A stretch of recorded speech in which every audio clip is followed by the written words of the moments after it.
Ok. Bueno, vamos a empezar entonces con análisis de la varianza. Y como siempre vamos a empezar con un problemita para que se haga más amigable. El problema que va, o sea, los datos vamos a ver de este problema.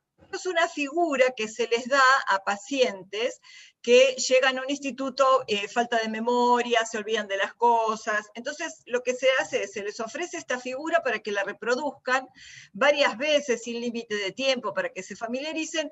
Después se las pide que reproduzcan sin ayuda del modelo y después de 30 minutos para ver qué memorizaron. Entonces tiene ciertos puntos de los cuales cada uno se agarrará, de dónde la empezará, etc.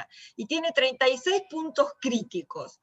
Esta se aplicó a pacientes que venían y se quejaban de que les faltaba memoria, y para comparar con otros dos grupos se puso un grupo control para tener, digamos, como un control positivo de los que se sabe que tienen que evolucionar mejor, y un grupo de pacientes que ya se sabe que tienen deterioro cognitivo leve, que se llama MCI por Mild Cognitive Impairment. Entonces, la cosa es, querían comparar los puntajes de los tres grupos, se suponía que queja iba a estar entre los otros. Entonces se les administraba la figura y se obtenían ciertos resultados. Puntaje máximo posible es 36, porque son 36 ítems. Y acá tenemos los datos de los tres grupos. O sea, vamos a estudiar nuestro grupo de problema, es este que se queja. Entonces uno, cuando observa, ustedes pregunten lo que quieran y esperen que hay la calle cortada y ningún informado.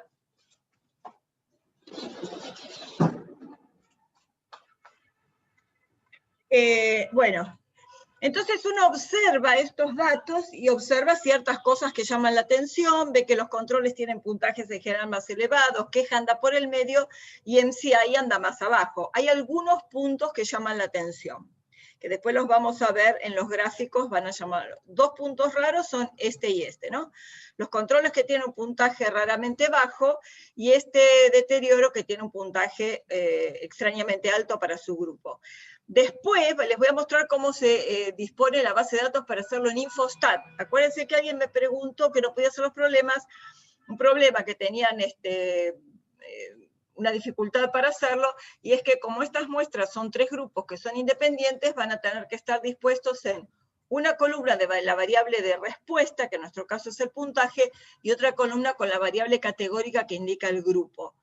Si le llama la atención que acá se llama tratamientos, es porque este tema lo diseñó Fisher trabajando en una estación agronómica como acá sería el INTA, ¿no? En Inglaterra, y lo llamó tratamientos porque él trabajaba con crecimiento de plantas, fertilizantes, tipos de semilla, etc. Entonces para él todo era tratamiento. En este caso para nosotros evidentemente son grupos porque acá no tenemos ningún tratamiento. Entonces, miremos de nuevo la base de datos y vamos a ver cómo llamamos a la variable. A partir de este capítulo, la variable se empieza a llamar y en vez de x, porque van a ver que del próximo que va a ser regresión, que va a estar muy relacionado con este modelo que vamos a ver que se llama análisis de la varianza, vamos a tener una variable fija x y una y que es aleatoria. Entonces, la variable y aleatoria, como está relacionado, se lo llama y en la ANOVA y en regresión también. Entonces, cada dato de nuestra base de datos lo vamos a identificar con dos subíndices. En general será la respuesta del J-ésimo individuo que recibió el tratamiento I. ¿J quién es? Es la ubicación dentro del grupo. Ven que J va desde 1 hasta N sub I. ¿Y quién es I? El subíndice que identifica el grupo. En este caso, I va desde 1 hasta 3 porque tenemos 3 grupos. O sea que nuestro problema será y sub ij es el puntaje obtenido por el J-ésimo individuo que pertenece al grupo I. Y de esta manera, con esta doble entrada, están todos identificados. Por ejemplo, este número 22 es el dato I26 porque es el individuo 6 que pertenece al grupo 2. ¿Está bien? Entonces, como siempre lo que uno primero hace es un gráfico para observar. Acuérdense que un gráfico exploratorio era muy útil el diagrama de densidad de puntos. Entonces la base de datos la tenemos distribuida así: variable categórica, variable continua. Entonces en el gráfico de densidad de puntos vamos a hacer el puntaje en las ordenadas y en las abscisas el grupo que es la variable categórica.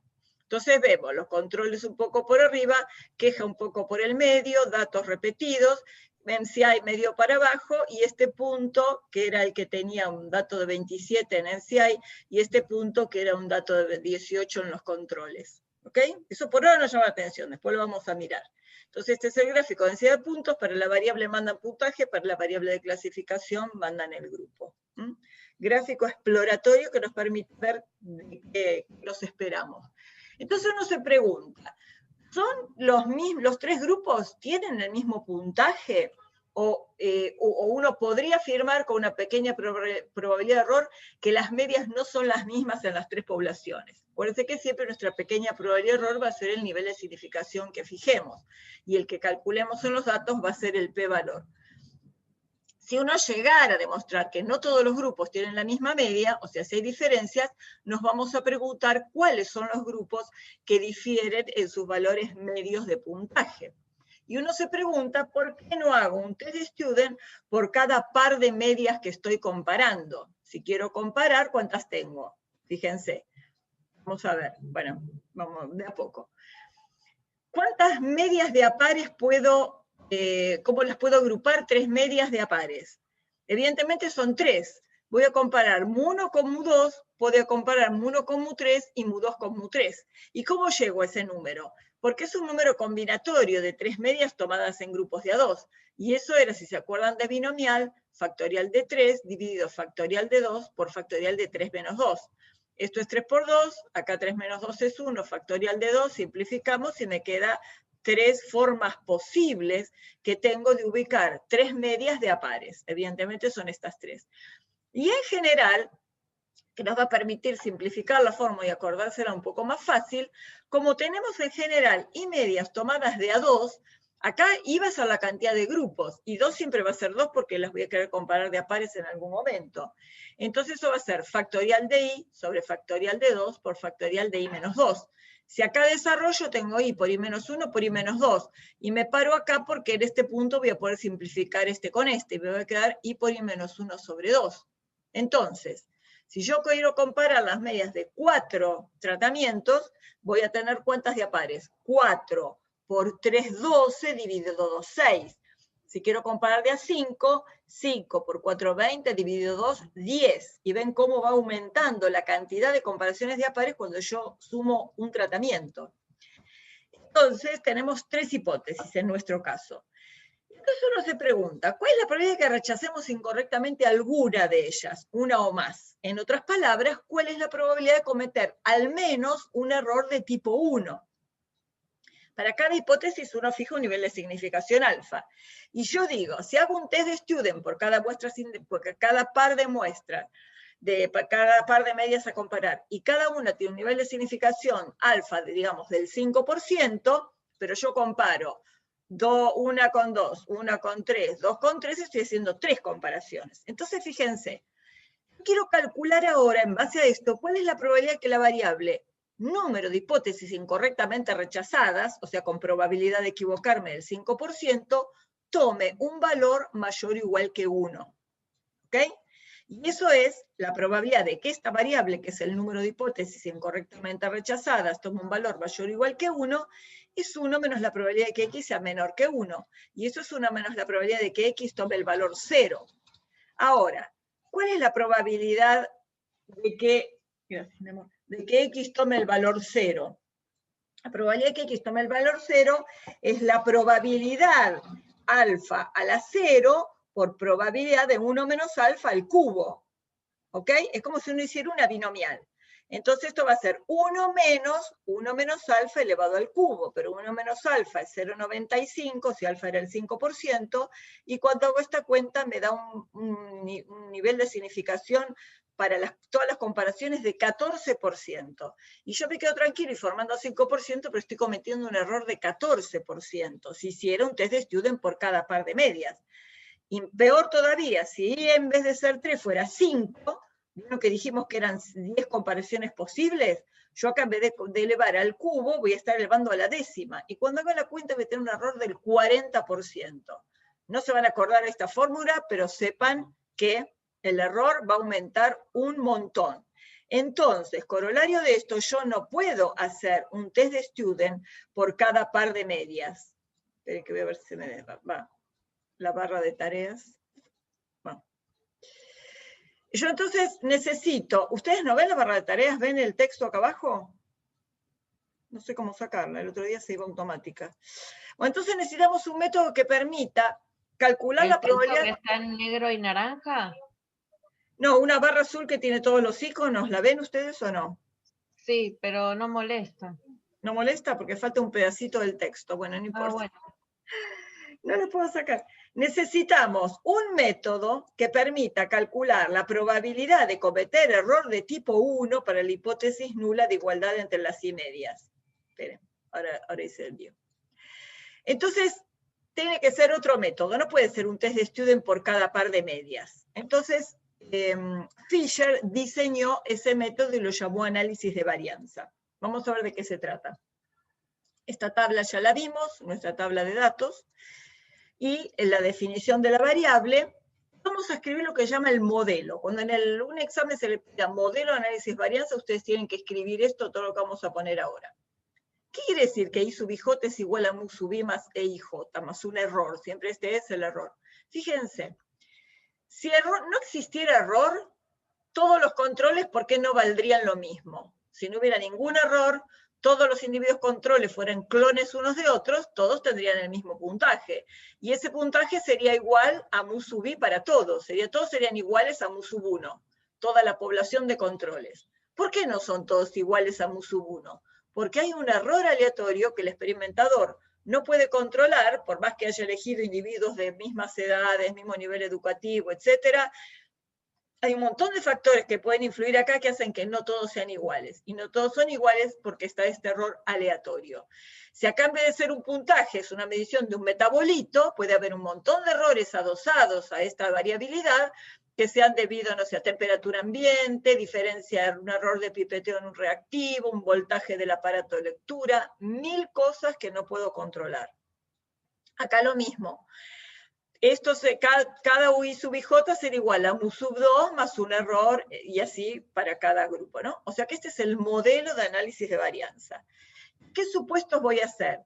Estos errores tienen distribución normal, 0, sigma, y que son independientes para todo I, para todo J. ¿Ok? Entonces acuérdense, ¿por qué lo puse en rojo? ¿Se acuerdan desde test de estudio para dos muestras independientes que dijimos 3 supuestos? Normalidad, independencia, homogeneidad de varianzas. O sea, lo volvemos a hacer los mismos 3 supuestos. Entonces ahora, fíjense que estamos siguiendo todos los pasos de un test de hipótesis, modelo, distribución, suposiciones, ahora vienen las hipótesis. En la hipótesis nula siempre hay un igual. Antes teníamos mu igual a mu 2, ahora tenemos mu igual a mu 3, 2, 3, etcétera, hasta mu sub I. En este caso, igualdad entre 3 medias.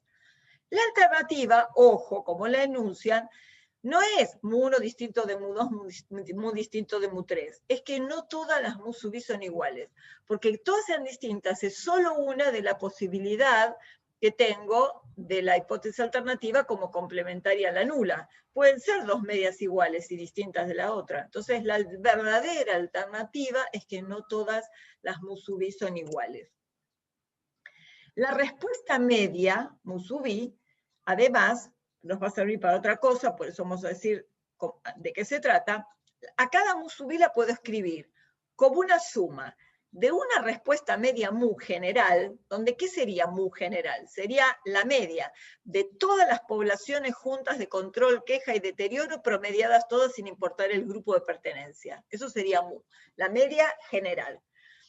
Pero justamente, ¿por qué no todas las mu sub I son iguales a mu? Porque hay lo que se llama un efecto del tratamiento I.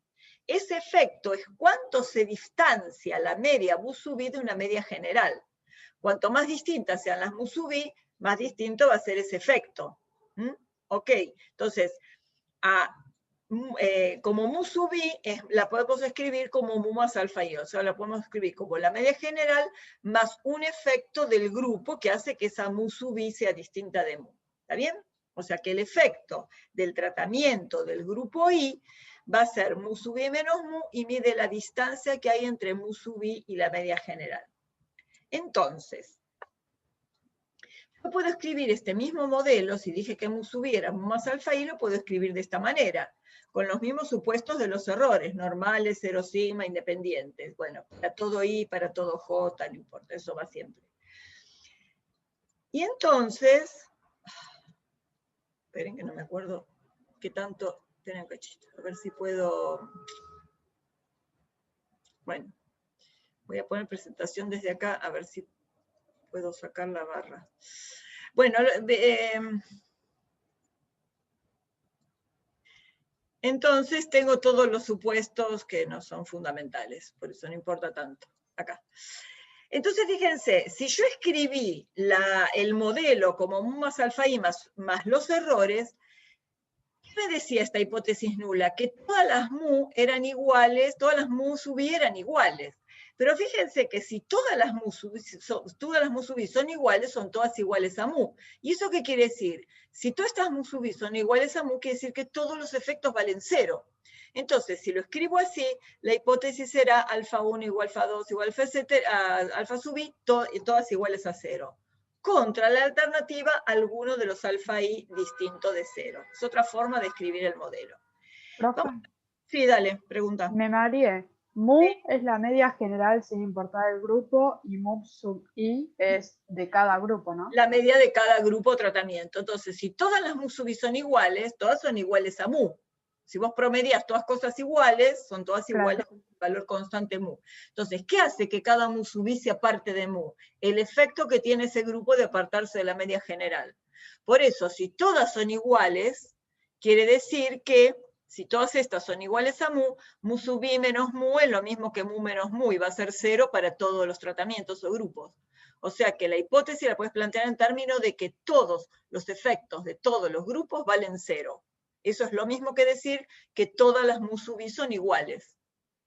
¿Está bien? Sí, si gracias.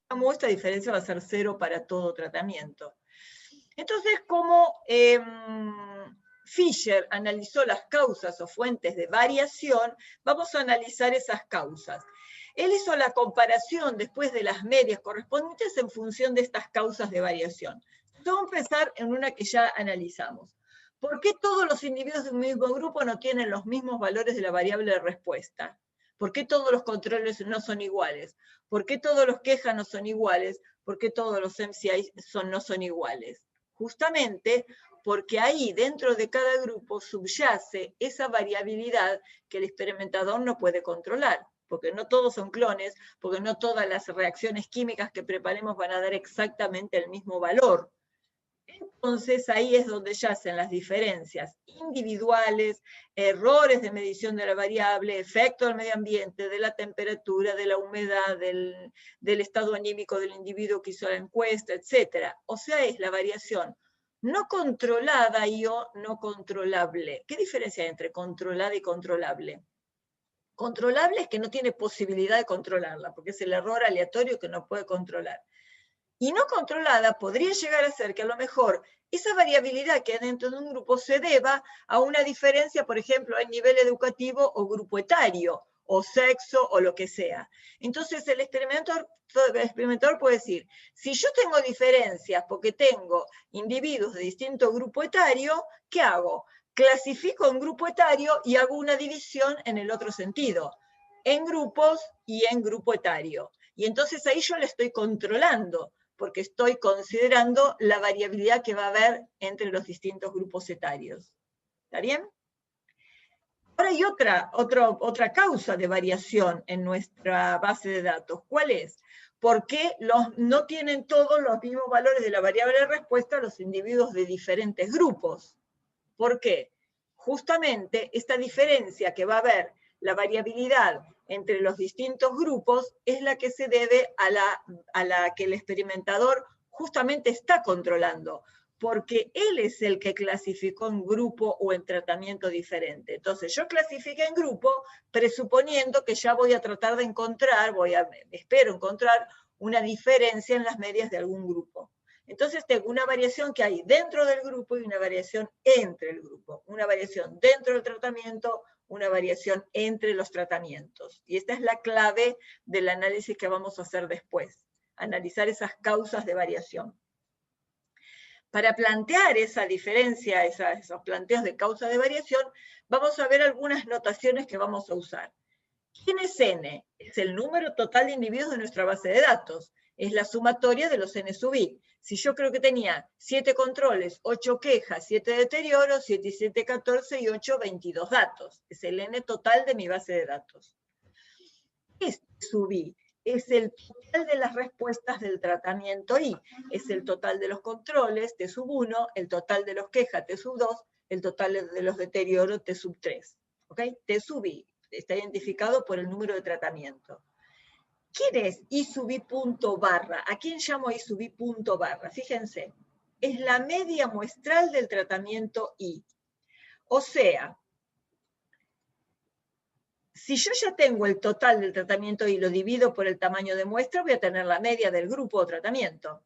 O sea, si el T era la suma en J de los I sub i J, si lo divido por NI, tengo la media. ¿Qué es sumar en J los I sub i J? Sumar todos los valores I sub i J de la base de datos desde 1 hasta N sub i. O sea que el J lo hago variar dentro de cada tratamiento. Y así tengo la media del tratamiento I una vez que lo divida por ese tamaño de muestra.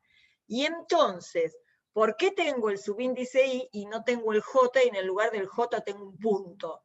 Porque justamente para calcular ese total y calcular esa media, tuve que moverme por todos los J desde 1 hasta el total, hasta el último individuo de cada grupo. Por eso el J no aparece. Donde aparece el punto es donde se hizo variar. Si yo sumé en J, en el lugar de la J viene un punto. ¿Está bien? Y subí punto J.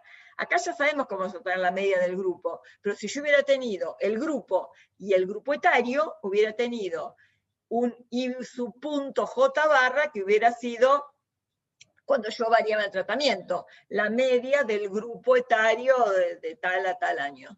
¿Entendió? Acá voy a tener siempre I sub i punto barra, la media del grupo o tratamiento. Entonces, si I sub i punto barra es la media del grupo, ¿quién es? Acá. ¿Quién es barra punto punto? Si yo sumo todos los totales, tengo el gran total. El gran total, el total de toda la base de datos, es agarrar cada I sub i J y sumarlos en J y en I. O sea, dentro de cada grupo y entre todos los grupos. Así tengo el total de todos los datos. Y si ese total lo divido por este N total, tengo lo que se llama I barra punto punto. Es agarrar los N datos de toda la base de datos, sumarlos todos, obtener el total y dividirlos por N. I barra punto punto, la media muestral general de toda la base de datos. Y acá vamos a recordar quién es, qué llamamos la suma de cuadrados y los grados de libertad. ¿Se acuerdan cuando planteamos el S cuadrado? El S cuadrado tenía en el numerador la sumatoria de cada xy menos la media elevada al cuadrado. ¿Se acuerdan por qué elevamos al cuadrado acá, no? Pues si yo sumaba esto sin elevar al cuadrado, esperen que hay alguien esperando. Si yo sumaba esto sin elevar al cuadrado, esa suma me iba a dar 0. Porque los x iba a tener algunos por debajo de la media, más chicos, otros mayores que la media.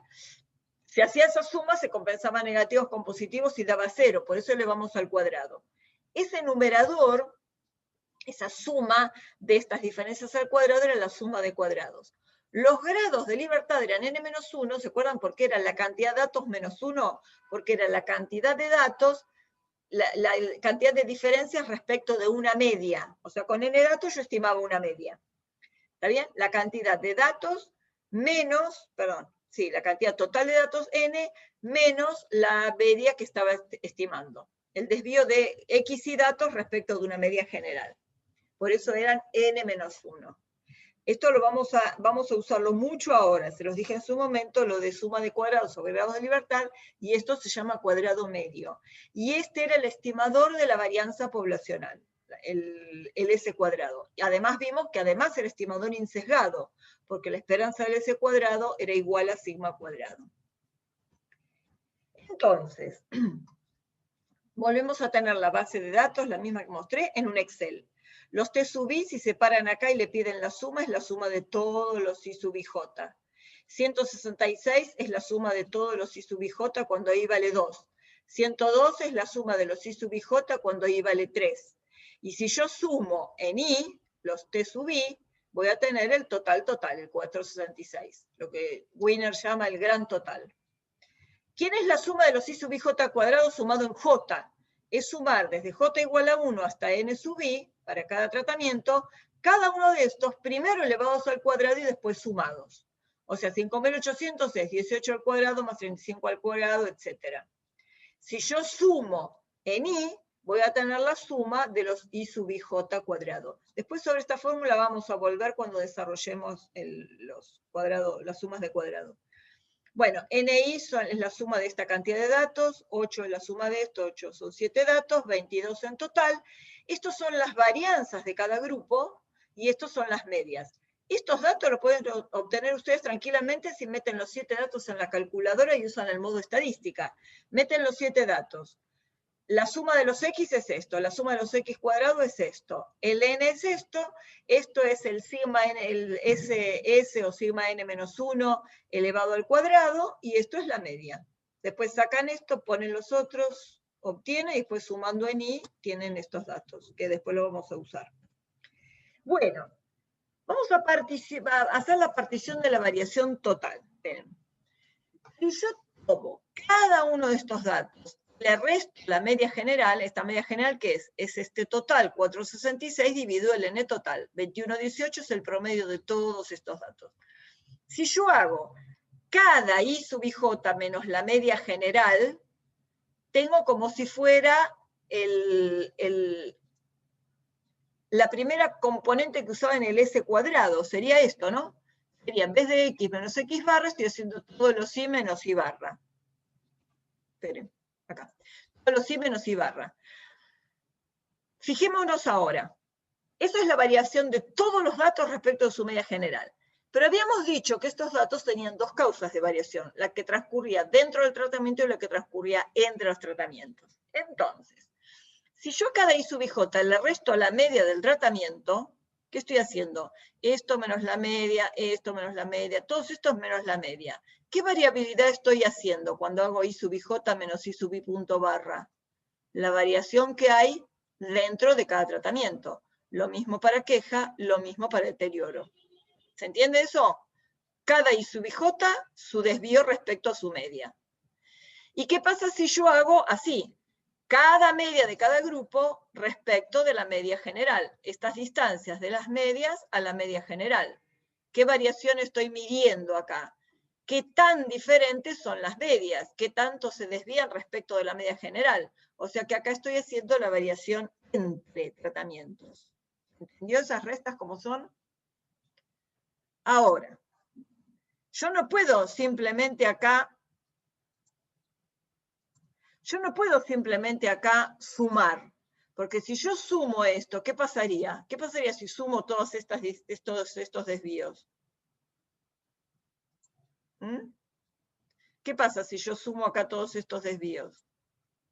Voy a borrar cosas que no necesito. Lo mismo que pasaría... ¿Te da cero? Exacto, da cero.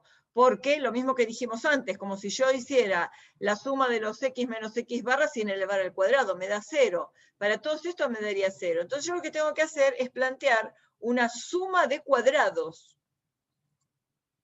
Esperen que estoy borrando cosas que quedaron abiertas.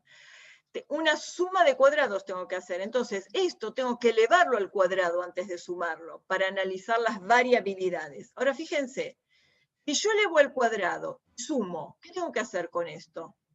Elevar todo esto al cuadrado y sumar, porque si lo hago en el primer miembro, lo tengo que hacer también en el segundo. Entonces, tengo que elevar al cuadrado y sumar, que es lo que está hecho acá. Elevar al cuadrado y sumar. ¿Y qué tengo acá? ¿El cuadrado de qué? De un binomio. ¿Se acuerdan el cuadrado del binomio? El cuadrado del primero más el doble producto del primero por el segundo más el cuadrado del segundo. Bueno, esa es la fórmula que tienen acá. Sumatoria, ¿no? El cuadrado del primero más doble producto del primero por el segundo más el cuadrado del segundo. La buena noticia del análisis de la varianza es que este doble producto da cero, porque ahora ya no tengo elevado al cuadrado. Acá tengo directamente, cuando aplique la sumatoria, acá voy a tener la sumatoria de los i menos la media, y esto me va a dar cero. Entonces, el del doble producto en todo desarrollo de análisis de la varianza, el doble producto da siempre igual a 0. Entonces, lo que me quedó es una fórmula mucho más simplificada, donde tengo que la suma que esto venía de la variación total, o sea que esto se llama la suma de cuadrados total, es la variación, la suma de los cuadrados que había dentro del tratamiento, más la suma de los cuadrados planteada entre los tratamientos. ¿Está bien? Esto era dentro, esto era entre. Cuando eleve al cuadrado y sume, será suma de cuadrados dentro de tratamientos. Cuando eleve al cuadrado y sume, será suma de cuadrados dentro de entre tratamientos. ¿Le llama la atención este n sub i acá? Y no suma ni en j acá. Acá tengo una suma ni en j. ¿Por qué? Porque acá tengo i sub i j. Quiere decir que sumo en j y después en i. ¿Está bien? La clave está que sumo en j. Ahora fíjense, una vez que yo tengo la media, ¿puedo sumar en j? La media ya está calculada sobre estos JS, estos NI datos, desde j igual 1 hasta n sub i. Entonces, esta media en realidad está representando a estos NI datos. Esta media está representando a estos NI datos y esta media está representando a estos NI datos. Por eso, cuando yo haga esta media menos la media general, que es esta cuenta, tengo que darle el peso de la cantidad de datos que la originaron. Por eso, este n sub i se multiplica porque cada media representa NI datos. Es el peso que hay que darle a cada media. ¿Está bien? ¿Se entendió? Entonces, esta sí es la suma de cuadrados total, esta es la suma de cuadrados dentro, esta es la suma de cuadrados entre grupos o tratamientos. Igual de estas fórmulas no se asusten, porque después vamos desarrollando estos cuadrados a una fórmula bastante más fácil, con la cual van a estar más familiarizados. Bueno, entonces tengo una suma de cuadrados total que es igual a la suma de cuadrados dentro más suma de cuadrados entre. Ahora, estas sumas de cuadrados tienen asociados grados de libertad. Así como el S cuadrado, una suma de cuadrados sobre grados de libertad, y el S cuadrado del desvío de n datos menos una media y tenía n menos 1 grados de libertad, la suma de cuadrados total, si ustedes se fijan, es como calcular el S cuadrado de todos estos datos metidos en la calculadora. Si ustedes meten todos los datos en la calculadora y le piden el desvío y le elevan al cuadrado, les va a dar esta suma de cuadrados total. Bueno, no el desvío, porque ahí ya está dividido por n menos 1. Pero la suma de cuadrados, dividido los grados de libertad, sí es como calcular un S cuadrado de todos estos datos. Bueno, Si por ejemplo, una pregunta, si por ejemplo a mí me falta la suma de cuadrados dentro, por ejemplo, pero tengo la suma de cuadrados total y tengo la suma de cuadrados entre, ¿puedo hacer suma de cuadrados total menos la suma de cuadrados entre para que me dé la de dentro? Exactamente, esa es la forma en la que van a calcularla. Total menos entre, exactamente. Porque van a ver que es más fácil calcular esto primero. Más o menos lo mismo, pero no importa, es como se suele hacer. Bueno, ahora vamos a ver las fórmulas desarrolladas, pero exactamente es lo que vas a hacer, sacarla por diferencia. Miren acá, analicemos los grados de libertad, acá más fácil. Suma de cuadrados entre es el desvío de i medias respecto de la media general. Esta menos esta, esta menos esta, esta menos esta, elevadas al cuadrado, etc. Entonces, ¿qué estoy haciendo? Estoy haciendo el desvío de i medias respecto de una media general. O sea, los grados de libertad van a ser i menos 1. ¿Está bien? Porque tengo i medias respecto de una media, i menos 1 grados de libertad. Y esta suma de cuadrados dentro también sale por diferencia. Si ustedes hacen n menos 1 menos i menos 1, el 1 con el menos 1 se va, queda 0 y queda n menos i. Entonces los grados de libertad del dentro es n menos i.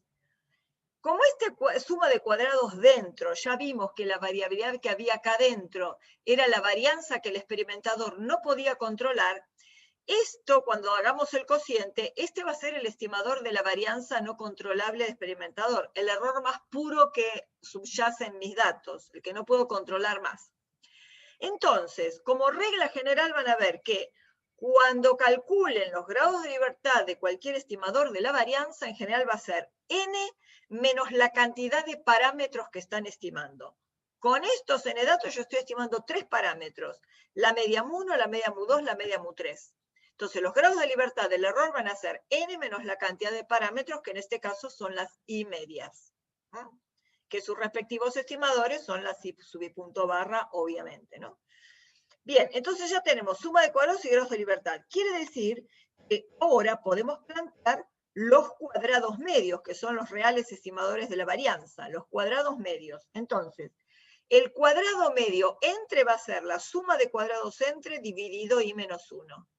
El cuadrado medio dentro va a ser la suma de cuadrados dentro dividido N menos I. ¿Está bien? Con eso tenemos dos cuadrados medios. Acuérdense de los cuadrados medios.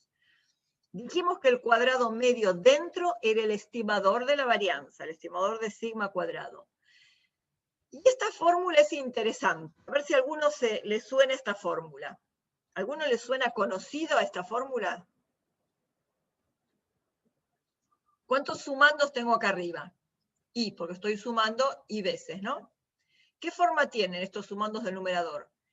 SI cuadrado por NI menos 1, que son sus grados de libertad. Quiere decir que, ¿qué tengo acá? Si tengo tres grupos, tengo S1 cuadrado por N1 menos 1, más S2 cuadrado por N2 menos 1, más S3 cuadrado por N3 menos 1. Y en el denominador, ¿qué tengo? N1 menos 1 más N2 menos 1 más N3 menos 1. ¿A qué le suena esa fórmula? Con dos grupos en vez de tres. Por favor, díganme que les suena algo. Cuando sacamos SP en Student. Perfecto, Agustina. Era el SP cuadrado. Era la fórmula del SP cuadrado. En el test de Student para dos muestras independientes teníamos dos sumandos en el numerador. Y acá dijimos, N1 menos 1 más N2 menos 1 era N1 más N2 menos 2. G cuadrado, bueno, Galaxy dice G cuadrado. Ahora, después viene el G cuadrado. Ahora vamos a ver el G cuadrado, sí, va a tener mucho que ver acá. Entonces, cuando teníamos dos sumandos, dijimos N1 menos 1 por S1 cuadrado más N2 menos 1 por S2 cuadrado sobre N1 menos 1 más N2 menos 1, que era N1 más N2 menos 2. Ahora le agregamos un término por cada tratamiento que le agregamos. Quiere decir que el cuadrado medio dentro es exactamente lo mismo que calcular SP cuadrado si tuviéramos dos grupos. Si tenemos más, va a tener más términos sumados. O sea que el ANOVA, en realidad, también lo vamos a poder usar para resolver un test de Student para dos muestras independientes. Ahora después lo vamos a ver, que va a dar exactamente los mismos cálculos, digamos, las mismas conclusiones. Una cosa más. La esperanza del cuadrado medio dentro, como no podía ser de otra manera, es igual a sigma cuadrado. O sea que el cuadrado medio dentro es un estimador insesgado de la varianza, porque su esperanza coincide con el parámetro. ¿Ok? Ahora, la demostración, me olvidé de esta demostración. Saber que es un estimador insesgado, pongamos esperanza del cuadrado medio dentro. Calculemos la esperanza, tendría que dar sigma cuadrado. La esperanza del cuadrado medio dentro es la esperanza de todo esto.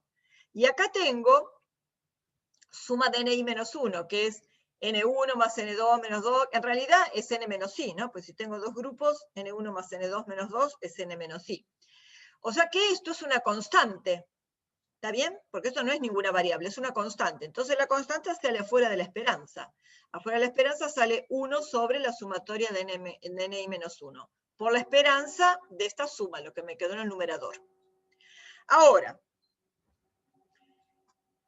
esperanza de la suma es suma de las esperanzas. Entonces tengo acá suma de las esperanzas de esto. Entonces acá me queda sumatoria de esperanza de esta constante por S cuadrado, ¿no? Acá dentro de cada sumando tengo sumatoria de n menos 1 por el respectivo S cuadrado. O sea que el ni menos 1 sale afuera de la esperanza, porque esto es la esperanza de una constante por la variable SI cuadrado. Es siempre dentro de la suma ni menos 1, que es un número, 7 menos 1, 6, 8 menos 1, 7, por la esperanza de SI cuadrado. Y ahora, ¿qué me queda? Esperanza de NI menos 1 por la esperanza de SI cuadrado. Yo acá tiene que jugar el hecho de que el supuesto de que las varianzas son iguales. O sea, que la esperanza de SI cuadrado es sigma cuadrado para todos los grupos. ¿Está bien? O sea que los 3S cuadrados de los 3 están estimando la misma varianza. O sea que la esperanza de SI cuadrado es sigma cuadrado la misma para todos, por el supuesto de homogeneidad de varianzas. Y acá fíjense, ¿cómo son estos sumandos? N1 menos 1 por sigma cuadrado, más N2 menos 1 por sigma cuadrado, más N3 menos 1 por sigma cuadrado. En estos sumandos tengo un factor común que es sigma cuadrado. O sea que ese lo puedo sacar como factor común. Sigma cuadrado por sumatoria de Ni menos 1 dividido sumatoria de Ni menos 1. Ahora estos dos son iguales. Es un factor, otro factor y un divisor. Entonces esto se puede simplificar. ¿Y qué me quedó? Sigma cuadrado. O sea, la esperanza del cuadrado medio dentro efectivamente es sigma cuadrado. El cuadrado medio dentro es un estimador insesgado de la varianza poblacional. ¿Y qué pasa con la esperanza del cuadrado medio entre, que era el otro cuadrado medio que planteamos, el que medía la variabilidad entre los tratamientos? En principio también es sigma cuadrado, pero tiene mayor varianza, porque no solo es la que está dentro, sino también una que hay entre. ¿Y a qué se debe eso que se le suma? Fíjense. 1 sobre I menos 1, los grados de libertad, por la sumatoria de Ni por alfa I cuadrado. ¿Qué era alfa I? Alfa I era el efecto del grupo o tratamiento. Era mu sub I menos mu. Y dijimos que en la hipótesis nula, ¿cómo la podíamos plantear? Todos los alfa I son 0. Entonces fíjense que bajo la hipótesis nula, este término vale 0, porque en la hipótesis nula todos los alfa I son 0, todos los alfa I cuadrados son 0. Sumamos todos ceros. Si alguno no es 0, porque no vale la hipótesis nula, acá estoy sumando algo que podrá ser negativo o positivo, pero está elevado al cuadrado. O sea que la esperanza del cuadrado medio entre siempre va a ser mayor o igual que sigma cuadrado. Si vale la hipótesis nula, es igual a sigma cuadrado. Si no vale la hipótesis nula, es mayor que sigma cuadrado, porque le estoy sumando algo positivo. ¿De acuerdo? Acá está. Recordamos la hipótesis como la planteábamos en términos de los alfa I. Bajo la hipótesis nula, entonces es sigma cuadrado, pues todos los alfa I son 0. Y las esperanzas de los dos cuadrados medios son iguales a sigma cuadrado, si vale la hipótesis nula. Ahora viene lo de la G cuadrado que decía Galaxy. Recordemos que cuando ustedes tenían la varianza muestral de muestra de tamaño n que provenían de una distribución normal, se hacían S cuadrado por n-1 sobre sigma cuadrado, eso era una G cuadrado con n-1 grados de libertad. Así, de la misma manera, como el S cuadrado es una varianza y los cuadrados medios también son varianzas, si yo hago el cuadrado medio entre multiplicado por sus grados de libertad dividido sigma cuadrado, va a ser también una G cuadrado con I-1 grados de libertad. Y si hago el cuadrado medio dentro multiplicado por sus grados de libertad dividido por la varianza poblacional, será una G cuadrado con N-I grados de libertad. Así que tengo un cuadrado medio entre y un cuadrado medio dentro, ambos que tienen distribución G cuadrado. Entonces, a ver. Entonces, esto era para llegar al estadístico de prueba. Y fíjense una cosa, volvemos a esto, que la esperanza del cuadrado medio dentro siempre es sigma cuadrado. Pero la esperanza del cuadrado medio entre sigma cuadrado más algo si la hipótesis nula no es cierta.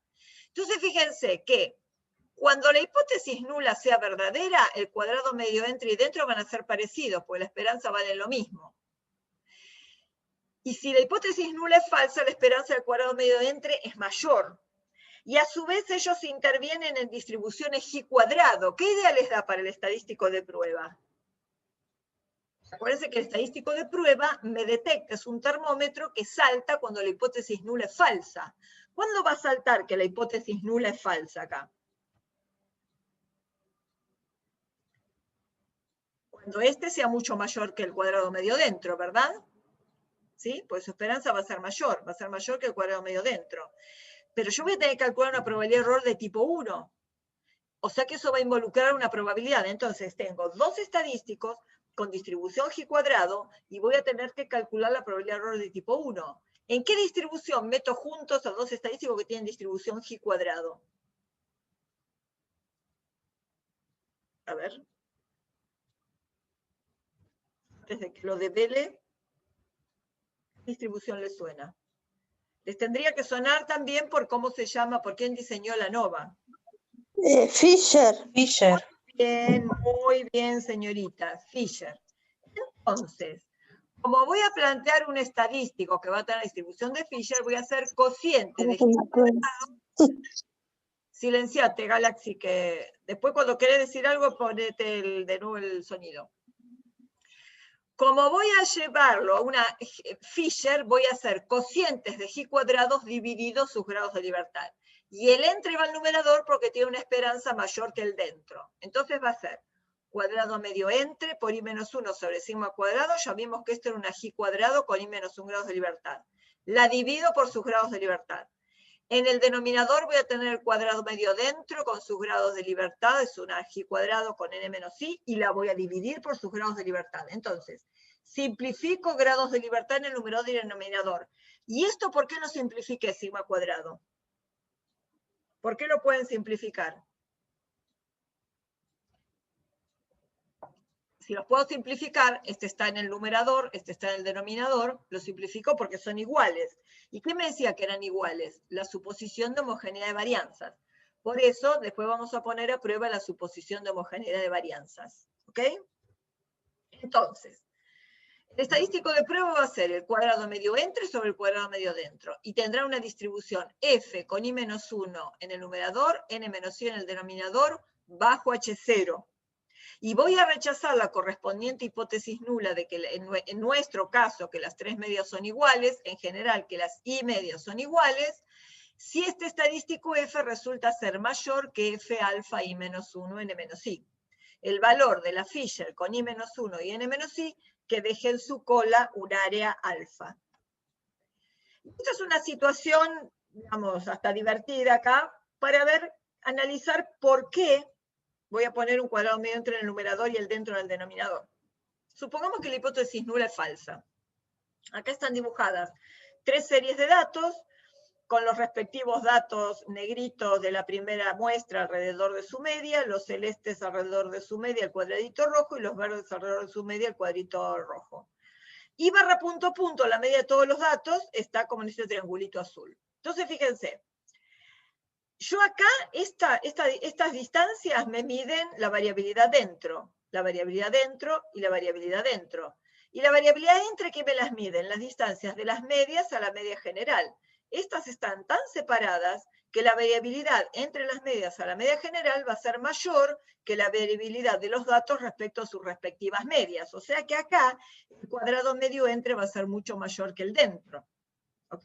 La hipótesis nula es falsa, y esta es falsa de toda falsedad. Están los datos bien separados, con una media muy chica, una por el medio, otra bien grande. No hay ninguna superposición. ¿Qué pasa si la hipótesis nula es verdadera? La hipótesis nula es verdadera, todo está más apelmazado y más junto.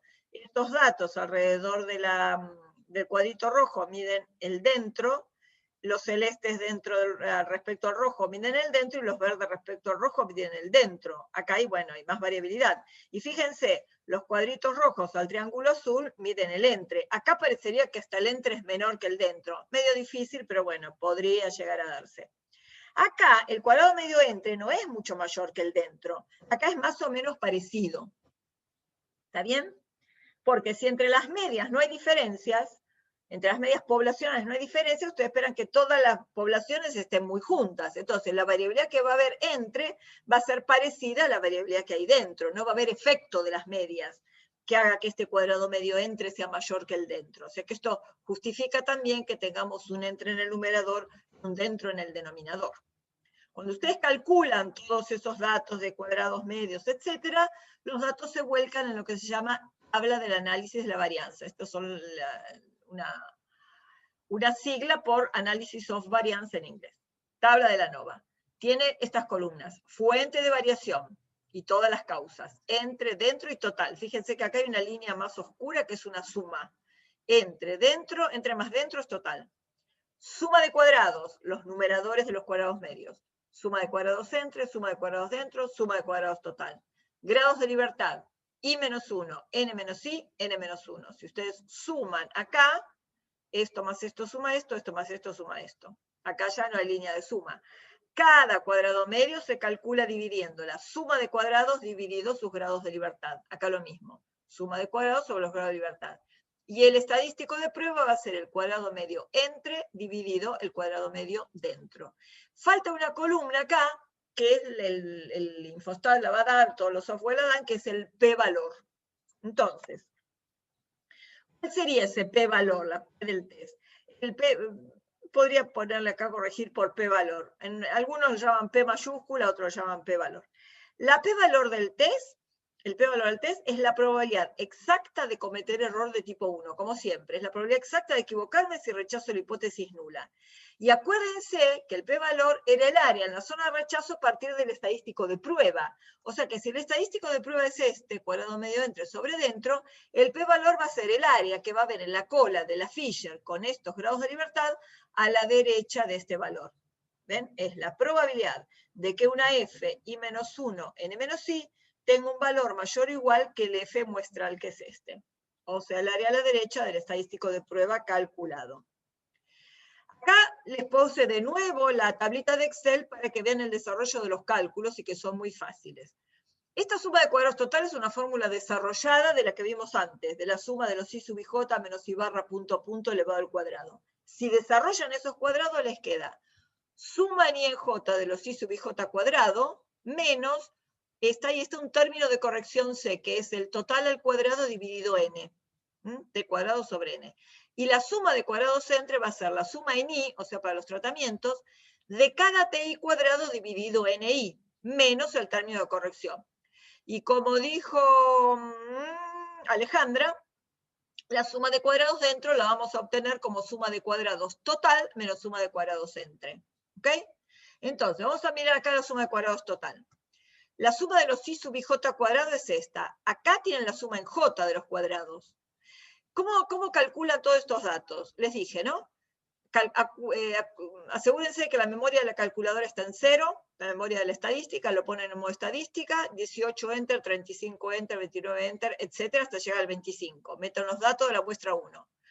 Una vez que se aseguran que hay 7 datos, le piden suma de x, 128. Suma de x cuadrado, 5.800. Les digo x porque la calculadora dice x. Suma de x cuadrado, 5.800, que es este al cuadrado más este al cuadrado, etcétera. El n. Le piden el x sigma n menos 1 y lo elevan al cuadrado, tiene el S1 cuadrado, y le piden el x barra. Entonces, y después, una vez que tienen esto, borran los datos, meten los datos del otro grupo, calculan lo mismo, borran los datos, meten los datos del otro grupo y calculan lo mismo. Y después, este total es la suma de estos totales. Este suma de i sub i j cuadrado es la suma, antes tenían en j, de los i sub i j cuadrado. Ahora, cuando sumen así, van a tener la suma en i. Y tienen la suma de todos los i sub i j cuadrado. Acá tenían los n sub i. Cuando sumen los n sub i van a tener el n total. ¿Okay? Esto no se suma y las medias tampoco. Entonces, el c, el término de corrección, es este total al cuadrado sobre 22. T cuadrado sobre n. Y así podemos calcular la suma de cuadrados total como la suma de todos los cuadrados, que son 11.270, que era la suma de cuadrados desde el 18 hasta el 15 elevados al cuadrado, menos el término de corrección c, que ya está calculado. La suma de cuadrados entre es sumar en i los ti cuadrados sobre ni, o sea, van a ser 198 al cuadrado dividido 7, más 166 al cuadrado dividido 8, más 102 al cuadrado dividido 7. Y a eso le van a restar también el término de corrección c ya calculado. Acá tienen la cuenta. Suma de cuadrados entre, 660 y algo. Y del dentro por diferencia, total menos entre, 1300 menos 660, 738. ¿Ok? Una vez que lo tienen, lo vuelcan en la tabla de análisis de la varianza. El estadístico de prueba da 8,497. O sea, siempre fíjense esto, ¿no? 2 grados de libertad, pues tenemos 3 grupos menos 1. 21 grados de libertad, pues teníamos 22 datos en total menos 1. Y 19, o bien porque es 21 menos 2, o bien porque es n menos i. 22 datos en total menos 3 grupos. ¿Sí? Esto es esto dividido esto es esto dividido esto, y esto es entre cuadrado medio entre sobre cuadrado medio dentro. ¿Qué significan los dos asteriscos? Una vez que ustedes tienen el valor del estadístico, van a calcular los valores críticos. Se meten a Infostrato en la tabla, y el F005 con 2 en el numerador y 19 en el denominador, el que deja 5% a la derecha, 3,52. El valor de la F con 2 y 19, que deja 1% a la derecha, es el 5,93. Si 8,497 es mayor que 3,52, le pongo un asterisco. Si rechacé con el 5, sigo bajando el alfa, voy al 1%. Este sigue siendo mayor que este, le pongo otro. Quiere decir que la diferencia es muy significativa. O sea que rechazo H0 con P menor que 0,01. ¿Cuál es la conclusión en términos del problema? Los puntajes medios difieren muy significativamente entre los grupos. O sea, no tienen la misma media los controles queja o deterioro. Después vamos a ver quiénes tienen diferencia. Y acá está la fórmula desarrollada de este cuadrado medio dentro, en la suma de cuadrados y grados de libertad, como si calculara el SP cuadrado, con la misma fórmula del SP cuadrado que vimos antes. Esperen que voy a ir y venir, saco el punterito. 7 menos 1 por 33,23. 7 menos 1 por 33,23. Más 8 menos 1 por 39,35, 8 menos 1 por 39,35, más 7 menos 1 por 43,95, 7 menos 1 por 43,95. Y después lo voy a dividir por la suma de estas tres cosas, 6 más 7 más 6. 6 y 6, 12, y 7, 22, que además es el n-i19. Entonces, fíjense, el numerador del SP cuadrado es la suma de cuadrados dentro, y el denominador del SP cuadrado son los grados de libertad, o sea que este es el cuadrado medio dentro. ¿Ok?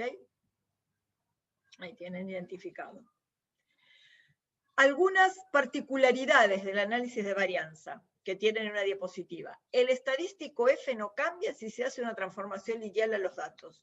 O sea, da el mismo resultado. Si ustedes hacen un análisis de varianza con datos medidos en centímetros y lo hacen en datos con metros, los mismos números pasados a metros, es una transformación lineal, es multiplicar, o bueno, dividir por 100, ¿no? Centímetro a metro.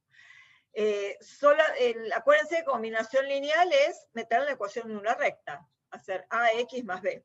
O sea, le suman y multiplican y le suman algo, multiplican y le restan algo, o dividen, suman, dividen, restan, es lo mismo. Ahora vamos a ver por qué no cambia. Eso es una particularidad. Y, ¿bien? Si hay solo dos tratamientos, si es igual a 2, la ANOVA de un factor fijo es equivalente a hacer un test de estudio en diferencia de medias en muestras independientes, con las hipótesis de la diferencia igual a 0 versus la diferencia distinta de 0. Vamos a ver después en un ejemplito. ¿Por qué el estadístico F no cambia según la transformación? Fíjense. Yo a cada I sub IJ le multipliqué por A y le sube B.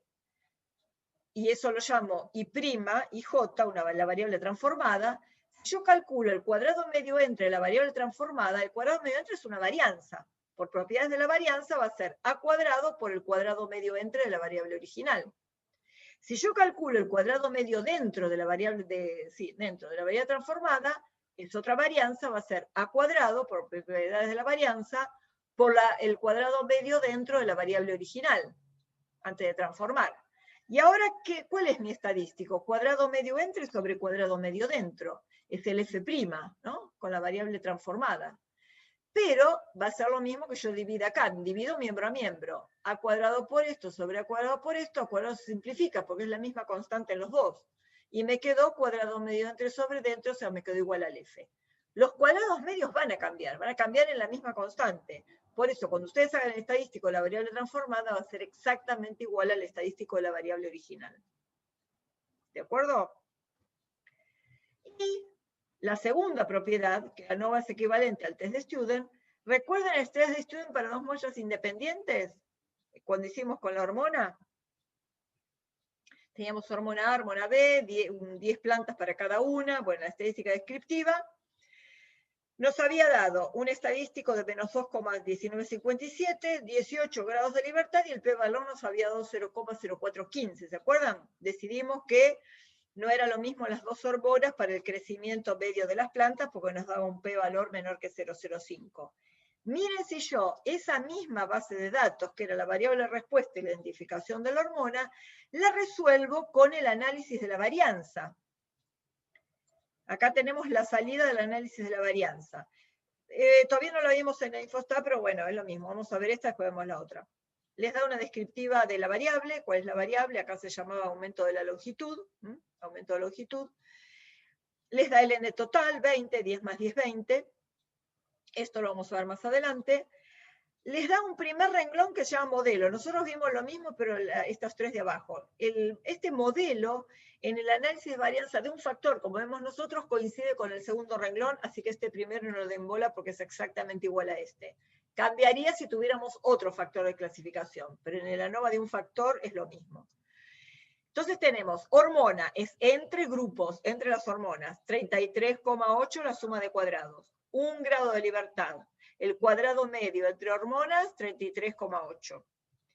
Cuadrado, el error es dentro de cada hormona, ¿no? Es el dentro. Suma de cuadrados, 126,2.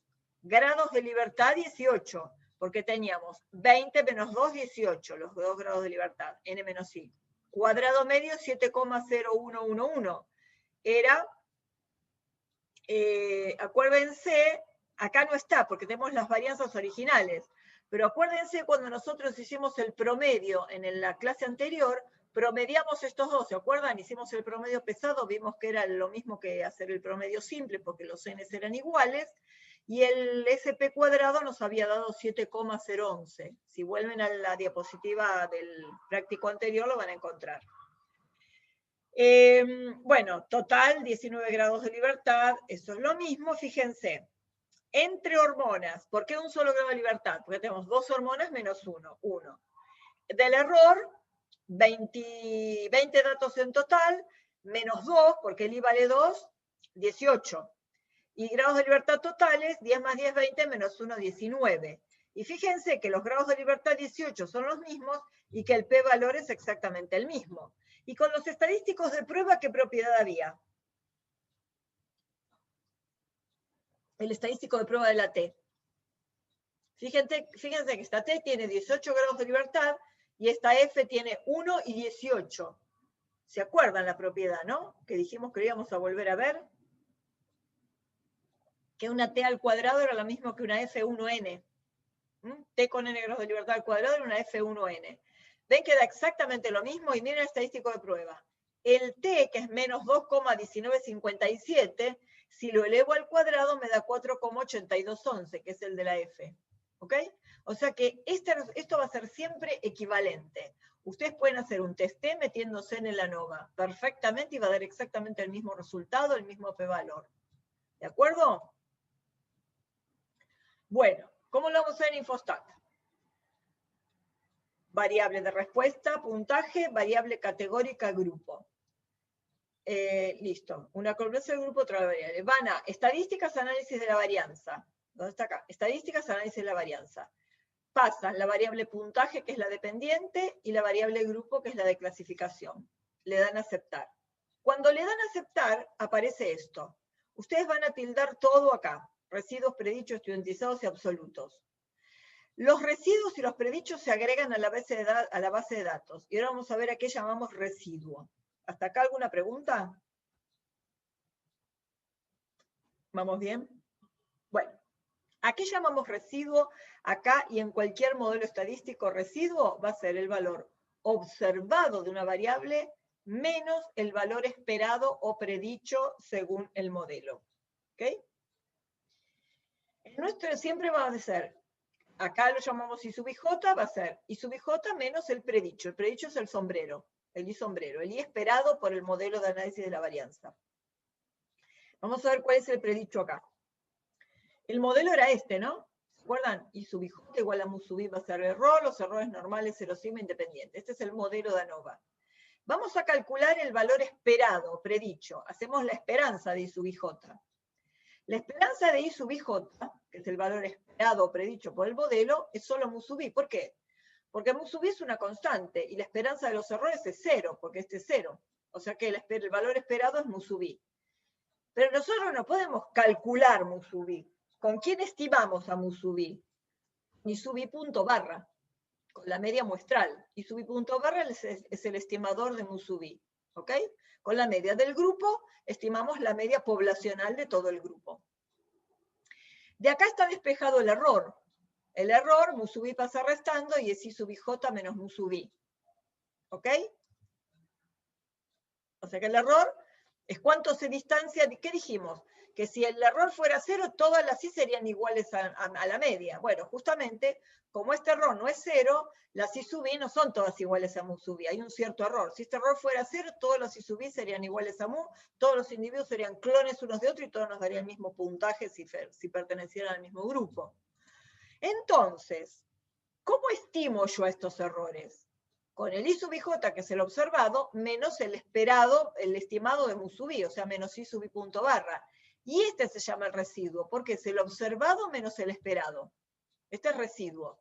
El residuo es un estimador de los errores. El residuo es un EIJ sombrero. ¿De acuerdo? Entonces, cuando ustedes hagan ese ANOVA, cuando ustedes hagan el ANOVA, y todas esas cosas, esas crucecitas que les salvaron, vienen todas a la base de datos. Residuo estudiantizado, predicho, y falta uno que es el absoluto, que se los tapé con el cuadro de diálogo, que después lo vamos a ver. Fíjense una cosa, predicho, miren. Todos los controles tienen el mismo predicho, 28,29, y o casualidad, si ustedes le piden las medidas de resumen a la variable puntaje clasificada por grupo, la variable es puntaje, el N7, la media es 28,29. La varianza ya la habían visto. La varianza eran los S cuadrados, 33, 46, 39. Las medias, 28, 14 y 20, también las calculamos en el Excel. ¿Ven que el predicho de los controles es la media? El predicho del queja también es la media, y el predicho de los MCI también es la media. O sea, perdón, sí, está bien, acá, 14,57. Los predichos son las medias, ¿ok? Entonces, este es el residuo. Si ustedes hacen puntaje menos el predicho, les da el residuo. 18 menos 28 menos 10,29. Este era el paciente, que era un control que estaba bastante por debajo. ¿Ven que tiene un residuo muy bajo cuando lo restan? El residuo es muy bajo para este, porque tenía 10 puntos por debajo de lo que hubiera sido esperado para el grupo. Hay algunos que van a tener un puntaje más alto de lo esperado para el grupo. Este tiene 35 contra un predicho de 28. Y fíjense que si los residuos son los observados menos los esperados, ¿qué pasaría si ustedes sumaran todos los residuos para cada grupo? ¿Cuánto les va a dar?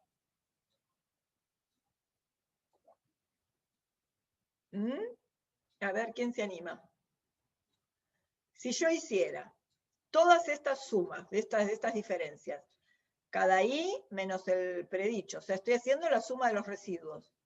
Y el predicho es el valor promedio de todos estos datos. ¿Cuánto me va a dar si yo hago la suma de i sub ij menos i sub i punto barra? Ya lo dijimos antes. 0. Muy bien, Joaquín. Justamente para que no diera 0 es que nosotros planteamos esto al cuadrado, para calcular el cuadrado medio dentro. ¿Se acuerdan? La suma de cuadrados dentro. Hacíamos cada i sub ij menos la media. Para sumarlo había que elevarlo al cuadrado antes, para que no me diera 0. Acá en los residuos me va a dar 0. Ahora lo vamos a ver después, que da 0. ¿Ok? Porque los residuos tenemos algunos por arriba y otros por abajo. Los errores tienen media 0, o sea que los residuos también tienen que tener media 0. Y fíjense que los residuos es el valor observado menos el valor predicho. Observar que los predichos son las medias de cada grupo. Acá tienen de nuevo la tabla de la ANOVA. Bueno, ahora no sé si aparece más grande. En la tabla de la ANOVA, fíjense, teníamos 22 datos. El modelo es igual que la del segundo renglón. Estos son los que calculamos antes con el Excel. Los grados de libertad ya los analizamos, y el p-valor por tabla lo habíamos sacado como menor que 0,01, y este menor que 0,01 es 0,0023. Por supuesto que el programa les va a dar el p exacto, porque tiene almacenada la función de densidad de la Fisher, así que les va a dar el p justo y exacto. Bien. Entonces, vamos a empezar con los supuestos. Uno de los supuestos era la normalidad. Esperábamos que si el error fuera normal, los residuos no se apartaran tampoco mucho de la normal, ¿no? Porque el modelo era este. Los errores eran normales, cero sigma, independientes. Y como la estimación del error es el residuo, esperamos que los residuos no se aparten mucho de una normal. ¿Cómo vamos a evaluar la normalidad de los residuos? Con un QQ-plot visualmente. cuantiles observados del residuo, cuantiles esperados. Acuérdense que lo que salvaron en la base de datos residuos lo mandan a gráficos QQplot, residuo. ¿Está bien? Con el estudiantizado pueden hacer lo mismo, no importa, pero con el residuo suficiente. ¿Ven que los datos van y vienen de la recta igual a X? ¿Se acuerdan con qué cuantificaban la normalidad? ¿Con qué le evaluaban un poco mejor que con el gráfico? ¿O un poco más aguda? Con el test de Shapiro-Wilk, ¿se acuerdan? La hipótesis nula decía que la variable es una distribución normal, acá son los residuos. Si sigue una distribución normal y yo quiero no rechazar la hipótesis nula, esperaría un p-valor grande. Y miren el p-valor que dio, 0,56, es recontra grande. Es mayor que 0,10, mayor que 0,20, mayor que un montón. O sea que con este p-valor grande, por más que yo hubiera fijado un nivel de significación del 20%, aún así no hubiera rechazado la normalidad. Acuérdense que si yo quiero, la normalidad, la hipótesis nula. Si yo quiero no rechazar una hipótesis nula, tengo que fijar alto el nivel de significación para que el error de tipo 2 me dé bajo. O sea que con este p-valor tan grande, superando hasta el 0,5, significa que aunque yo hubiera fijado el nivel de significación en 0,5, así tampoco hubiera rechazado. O sea que me quedo muy tranquila de la normalidad de los residuos. Los residuos no se apartan significativamente de una normal. Miren una cuestión. Y acá hay hechos dos diagramas. Este lo conocemos, densidad de puntos. Son los residuos. ¿Tengo que salvar los residuos estudiantizados? ¿Por qué? Porque yo con los residuos no puedo evaluar demasiado. Pero el residuo estudiantizado no se llama estandarizado porque hay un mínimo detalle, pero no importa. Ustedes piensen en los estudiantizados como estandarizados. Cuando uno estandariza esto, ¿qué espera? Es como cuando estandarizan una normal. Ustedes esperan, digamos, en cualquier normal, ¿qué esperan? Que entre mu más menos 2 veces la desviación estándar esté aproximadamente el 95% de las observaciones, y entre mu más menos 3 veces la desviación estándar esté aproximadamente el 97,5% de las observaciones. Pero acá es difícil saber cuánto vale 2 veces la desviación estándar o 3 veces. Entonces, si ustedes lo estandarizan, la una desviación estándar es 1, las 2 desviaciones estándares 2 y las 3 desviaciones estándares 3. Por eso, en el gráfico conviene graficar el residuo estudiantizado.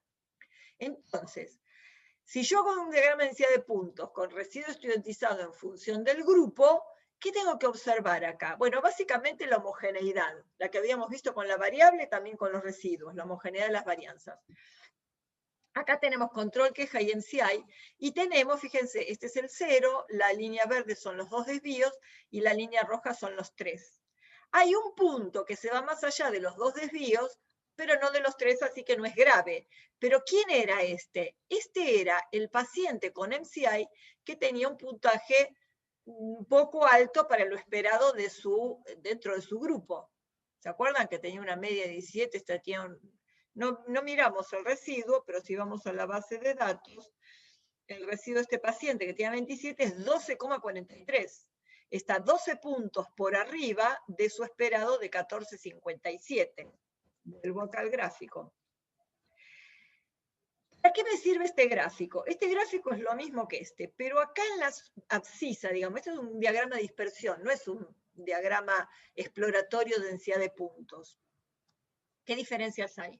Acá tengo igual residuo estudiantizado. En las abscisas, en vez de tener el grupo, tengo el predicho. Entonces, fíjense, el MCI es el que tenía el predicho más chico, era 14 y pico, son estos puntos. Yo no veo exactamente este mismo esquema, sí veo este que está por encima de los 2 desvíos. Este no lo veo, ¿por qué? Porque este gráfico es exploratorio y este no, este es un diagrama de dispersión. Estos 2 puntos tienen la misma ordenada, entonces estos 2 puntos son estos 2 puntos que están ahí uno encima del otro, por eso no se distinguen. ¿Se entiende la diferencia? Estos 2 puntos están superpuestos porque tienen la misma ordenada. Si los cuentan, 1, 2, 3, 4, 5, 6, 7 eran en MCI. Miren cuántos puntos hay acá. 1, 2, 3, 4, 5, 6. El séptimo no está porque está superpuesto a este. ¿Para qué sirve este en lugar de este? Porque a veces puede ser que cuando aumenta la media era el predicho, aumente también la desviación estándar o la varianza. Entonces uno que observaría, Con un predicho chiquito, datos muy juntitos, con un predicho grande, datos muy separados. Cuando uno ve ese esquema de embudo que se va agrandando, ahí las varianzas no van a resultar homogéneas y va a ser necesaria una transformación. Algo de eso vimos cuando vimos el de 5-hidroxiindol acético la vez pasada. ¿Ok? Bueno, miren, está bien. Se espera que no haya valores más allá de 3 desvíos estándar. Bueno, lo que dijimos antes. El valor está más allá de los 2 desvíos, bueno, listo, sigo, observamos antes. Otro supuesto era que las varianzas tenían que ser homogéneas. Entonces vamos a ver 2 test para evaluar homogeneidad de varianzas. Uno se llama test de Hartree o del F máximo. Supuestos. Se define la variable, ya la definimos antes. Los supuestos es que la I sub i j tiene distribución normal mu sub i sigma sub i independientes. O bien el mismo modelo de antes, pero los errores no tienen distribución normal 0 sigma, sino 0 sigma sub i. Porque yo no sé todavía acá si son las varianzas iguales, porque justamente lo voy a evaluar. Entonces, decir que los errores son normales es lo mismo que decir que la variable tiene distribución normal, ¿verdad? Fíjense una cosa interesante que no dijimos. Yo acá evaluaba la normalidad, pero nadie me preguntó por qué no hacíamos la normalidad de cada variable por separado. No es necesario evaluar la normalidad de cada grupo por separado, porque yo tengo los errores que tienen distribución normal con esperanza 0 y desvío sigma. Tienen una única distribución normal de esperanza 0 sigma. Entonces, con que evalúe la normalidad de esta sola variable residuo es suficiente. No necesito hacer cada normalidad por separado. Mientras se cumple el supuesto normalidad de los errores, todo está perfecto. Porque cada error se calculó respecto de su media. Así que es como que desconté que pertenecen a distintos grupos. Como voy a poner a prueba las hipótesis sobre las varianzas, voy a compararlas y varianzas, versus no todas las sigma sub i cuadrado son iguales. El estadístico, que se llama F máximo, es el S cuadrado mayor sobre el menor. Es casi lo mismo del test de cociente de varianzas de Fisher, solo que allá eran 2, la más grande sobre la más chica. Acá, de todas las que tengo, voy a buscar la mayor sobre la menor. Y rechazaré si este estadístico F máximo es mayor o igual que un valor de una tabla del F máximo, valor crítico, con un nivel de significación alfa, el mayor posible, porque quiero no rechazar la hipótesis nula, y los grados de libertad del numerador son la cantidad de varianzas que voy a comparar. En nuestro caso son 3, ahora lo vamos a ver acá, 3.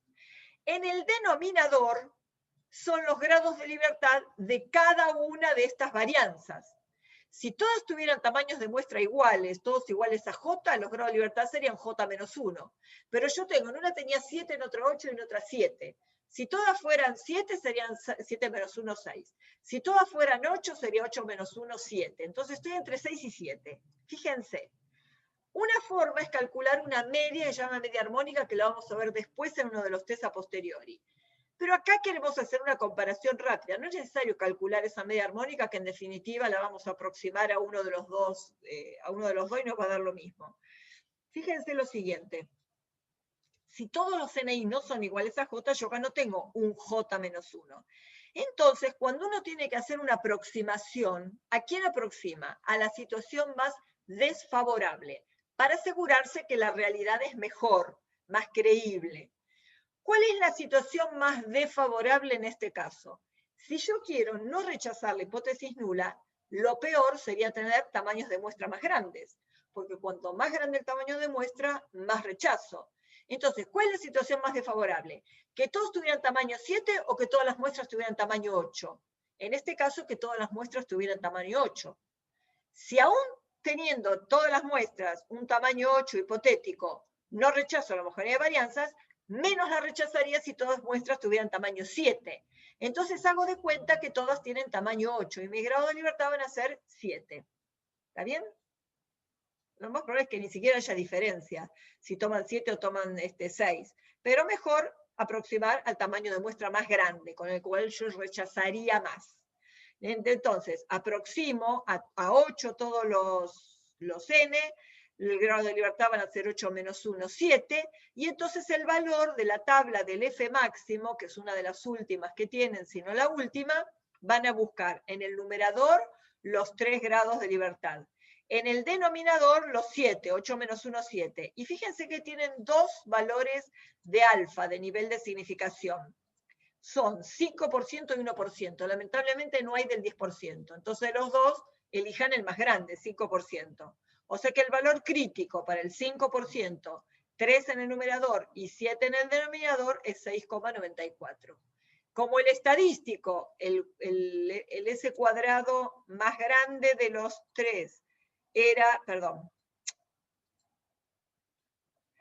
el S cuadrado más grande de los tres era 43,95.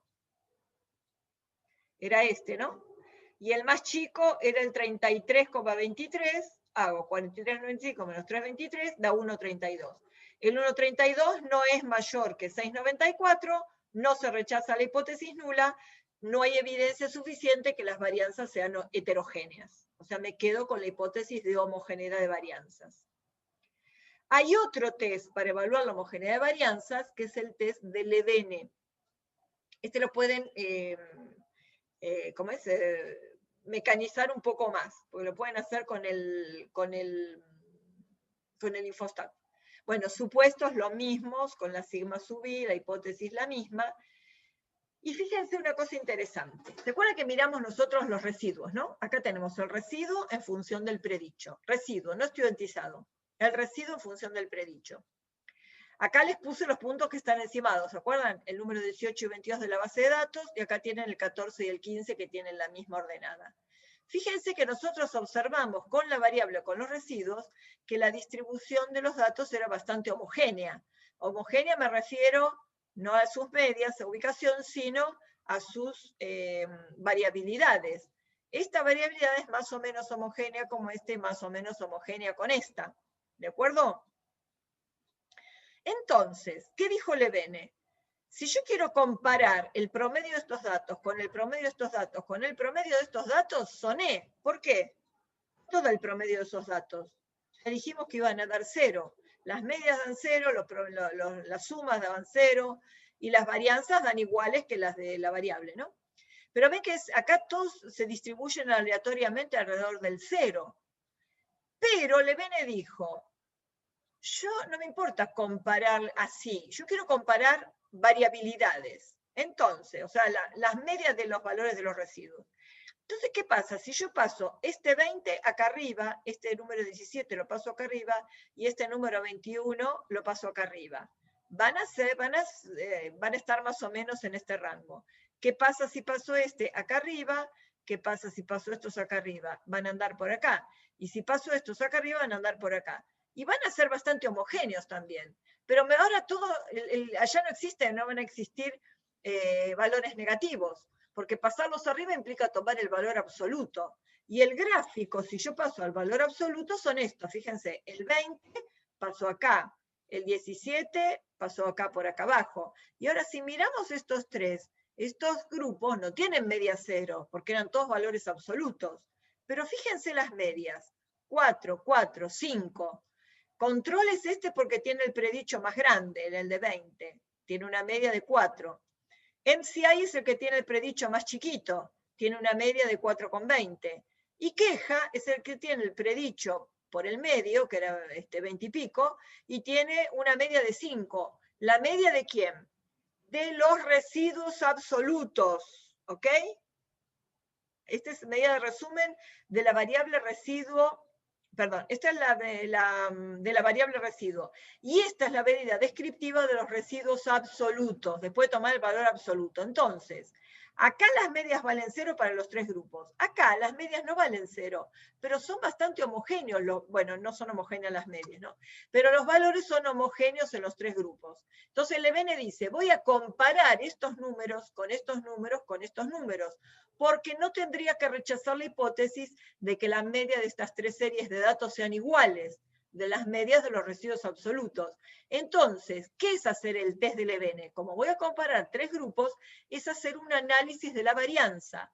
La variable de respuesta son los residuos absolutos, y la variable de clasificación, el grupo, o eventualmente podría ser el predicho, porque cada grupo tiene su predicho, pero clasificando por grupo es suficiente. ¿Está bien? ¿Sí? Sí. Voy a comparar los residuos absolutos entre los tres grupos. Miren el resultado. Hago el test de Levene-Linfostat. La variable es el residuo absoluto, que ya la tengo en la base de datos porque cuando cliqué residuo absoluto, me quedaron salvados en los residuos absolutos, en un campo, una variable que llamó RABS. La clasifiqué por grupo. Obviamente que tiene 2 grados de libertad, porque tengo 3 grupos menos 1. Y miren el p-valor, 0,90.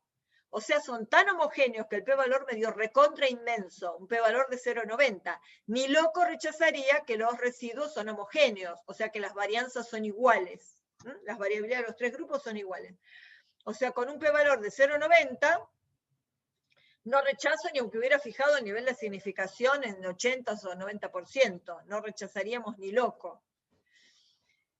Entonces, claro, como en todo test en que pretendo no rechazar hipótesis nula, como mínimo un 10%, y es recontra más alto que el 10%. O sea que hay razón suficiente para concluir que las varianzas son homogéneas, o no hay, ni hay evidencia que indique que no son homogéneas. Y acá les puse un cuadrito que alguna vez les podrá llegar a servir, que lo que les decía, que a veces al aumentar la media puede aumentar proporcionalmente el desvío o la varianza, con lo cual rechazaría la hipótesis de homogeneidad de varianza si hay un supuesto que no se cumpliría. Y uno puede recurrir a transformaciones.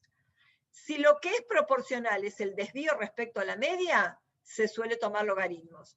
Si lo que es proporcional es la varianza con respecto a las medias, se toma raíz cuadrada. Si lo que es proporcional, el sigma sea proporcional a mu sub i al cuadrado, es la transformación que se usa cuando la variable es tiempo de sobrevida. Es cuando las distribuciones tienen una cola larga, una asimetría hacia la derecha. Si ustedes hacen un experimento con tiempo de sobrevida, un determinado tóxico, lo que sea, puede haber animales que se mueran homogéneamente de un cierto valor, pero puede haber algunos que tengan un tiempo de sobrevida más largo. No me refiero necesariamente a que mueran, a que se dé un evento, alguna señal de toxicidad o lo que sea. Entonces, esos valores largos hacen que la variable sea muy asimétrica. Si ustedes hacen la inversa, se suele hacer más homogénea. Se acerca más a la normalidad y se homogeneizan las varianzas. Y si esos valores que ustedes analizan provienen de proporciones a partir de un recuento, proporción de células que se colorearon con un determinado colorante de un campo o lo que sea, la transformación útil puede ser el arco seno, o sea, la inversa del seno. Si esto es una proporción, esto va entre 0 y 1, se hace la raíz cuadrada y se hace la inversa del seno. Y eso en general suele arreglar los supuestos para hacer una nova. Acá les puse un caso, les subí la base de datos, si lo quieren jugar después con el Infostat lo resuelven, es el de longitud de longitud en tallo de la J-ésima planta de una misma especie cultivada en una región I. La hipótesis nula es que todas las medias son iguales, la alternativa que no todas las medias son iguales, y acá tienen el diagrama de densidad de puntos. Si ustedes se fijan, hay algunas regiones que tienen una variabilidad mayor. Y si miramos las medidas de resumen de la longitud clasificada por regiones, fíjense, para una media de 3 hay un desvío de 1, varianza de 1 y pico. Esta tiene mayor media, tiene un poco más grande el desvío, un poco más grande la varianza. Esta tiene un poco mayor la media, más el desvío, más la varianza. Y ven que las que tienen medias más grandes, la varianza y el desvío aumentan mucho. Entonces, yo voy a hacer la comparación de las varianzas, las 5 varianzas contra no todas las sigma y cuadrado son iguales. Si hago el S cuadrado mayor 31,65, o sea, la varianza de la muestra que son los S cuadrado, obviamente, ¿no? Si hago la mayor dividido la menor 1,30, el estadístico, decime Alejandra. No, apreté sin querer. Ah, listo. El estadístico da 24 y pico, da mayor que 16,3, y 16,3, bueno, no les puse la tabla de datos, pero lo encuentran en la tabla del F máximo con 5, 5 y 0,05. 5 en el numerador porque son 5 varianzas a comparar. Y 5 en el denominador porque todas las muestras tienen tamaño 6. Entonces 6 menos 1, 5. Son los grados de libertad de cada varianza. Y elijo 5%, pues no tengo otro remedio, porque es el alfa más grande que tengo. Si buscan en la tabla, ese valor crítico es 16,3. 24 es más grande, o sea que se rechaza la hipótesis de que las varianzas son homogéneas. Entonces, como al aumentar la media aumenta el desvío, aumenta la varianza, lo primero que uno prueba es tomar logaritmos. ¿Está bien? Entonces, este es el residuo de la variable cruda. ¿Ven lo que yo le decía, la forma de embudo? Es el residuo de la longitud en función del predicho. A medida que aumenta el predicho, que aumentan las medias, la variabilidad se va haciendo más grande. Tiene esa forma de embudo los datos. Y si ustedes una vez que tienen esta media de resumen, creo que alguna vez les mostré, con estas medidas de resumen van arriba a la derecha donde dice una grillita en el infostat que dice transformarlos, o sea, abrir una base de datos con los resultados, van a tener medias, desvíos y varianzas. Si agarran estos desvíos y hacen el diagrama de dispersión de estos desvíos en función de las medias, van a tener este gráfico. Y ven que a medida que aumenta la media, el desvío aumenta prácticamente proporcional. Si ustedes prolongan esto, llegan a una media de 0 y esto es prácticamente una recta. Entonces, eso indica que la transformación adecuada es logaritmos. Si ahora toman logaritmos a la base de datos, o sea, se meten acá y ponen datos transformar, pasan la longitud y le ponen transformar de logaritmos. Entonces, con los logaritmos se hacen de nuevo el gráfico, ¿ven? Logaritmo de la longitud en función de la región, ahora los datos son mucho más homogéneos. Si ahora hacen el F máximo, ahora el estadístico da mucho más chico, ahora no es mayor que el valor de tabla, y miren los residuos estudiantizados del logaritmo. Estos eran los de la variable cruda. Estos son los de los logaritmos. ¿Ven que son mucho más homogéneos? Entonces se vuelve a correr el análisis de varianza, pero con la variable logaritmo, porque ahora ya los supuestos se van a cumplir. No les puse el Shapiro-Wilk ni nada, pero se cumple. Bueno, a ver, son 19:53. Vamos a hacer una cosa, esperen, voy a pausar. Entonces, por consenso, comparaciones múltiples lo vamos a hacer la clase que viene y vamos a empezar regresión. Porque nos quedan, dijimos, 2 clases más. La semana que viene, entonces, terminamos ANOVA, empezamos regresión. Y la última, que es el jueves, que sí tenemos clase, hacemos fin de regresión y las salidas. ¿De acuerdo? Bueno. Sí. Listo, chicos. Bueno, entonces nos vemos el jueves que viene, si Dios quiere. Que tengan linda semana. Gracias, profe. Igualmente, gracias. Chao, profe. Chao. Chao.